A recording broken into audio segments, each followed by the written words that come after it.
hold on one second, is our myth, Arachne.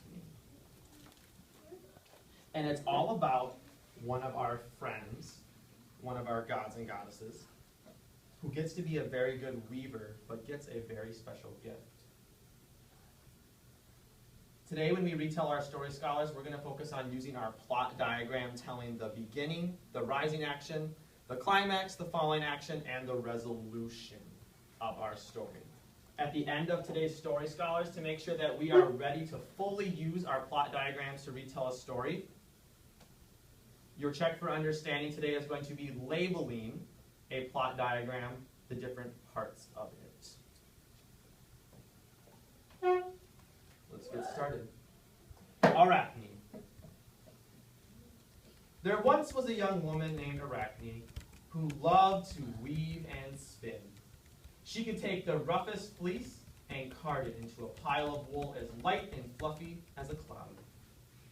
Her spindle seemed to whirl by itself, spinning the fibers, slipping through her fingers into fine, even finer thread.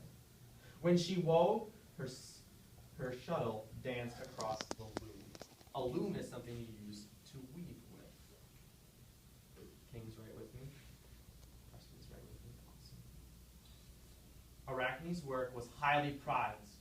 One king paid its weight in gold for a cloak she wove for him. He wrapped it around his shoulders, saying, "I could not have a finer mantle if Athena herself were to weave it for me." Arachne looked up from her loom. "Are you saying that Athena's work is better than mine?" "How would you know that? Has anyone ever seen any fabric woven by Athena?" "Athena is the goddess of wisdom," the king said. "She taught humans how to weave, sew, and spin. She invented this. And how can anyone be better than someone who invented something?" "First does not always mean the best," Arachne answered. "And I can weave and spin better than my mother, although I learned from her. If Athena's work is as good as everyone says, why do we never see it? Is she worried it might not meet the test? Let Athena match her work against mine, and I will prove who is the better weaver." The king hurried away, shocked by Arachne's word. An old woman sitting nearby shook her head. "Dear child, take back this foolish talk. It is wrong to speak disrespectfully of Athena. Your skill at the loom is unsurpassed among human beings. However, the power of the gods is beyond anything we can imagine. No one can challenge the gods and win."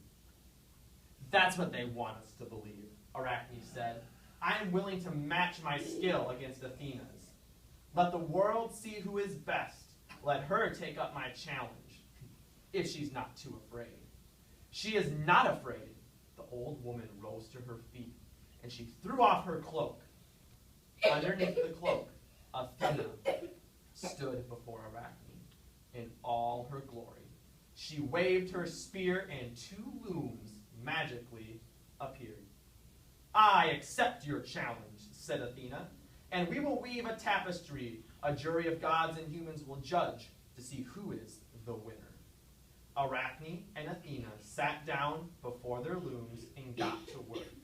Their fingers flew across the threads, filling their looms with brightly colored patterns. Pause, scholars.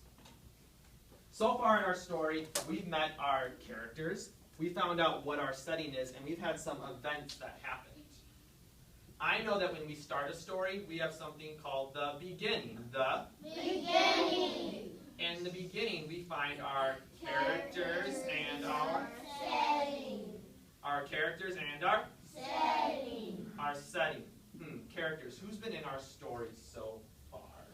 Who's been in our story so far? Well, I have to think about who has been talking. Oh, and we have our character Arachne, who thinks that she is the best weaver in the whole world. And then we have this character she's challenging, Athena. Now, where is this story taking place? It didn't really say, but I know that there's something else in my book that I could probably use to help me tell what my setting is. When I don't find my setting in my words, what can I use to help me find my setting?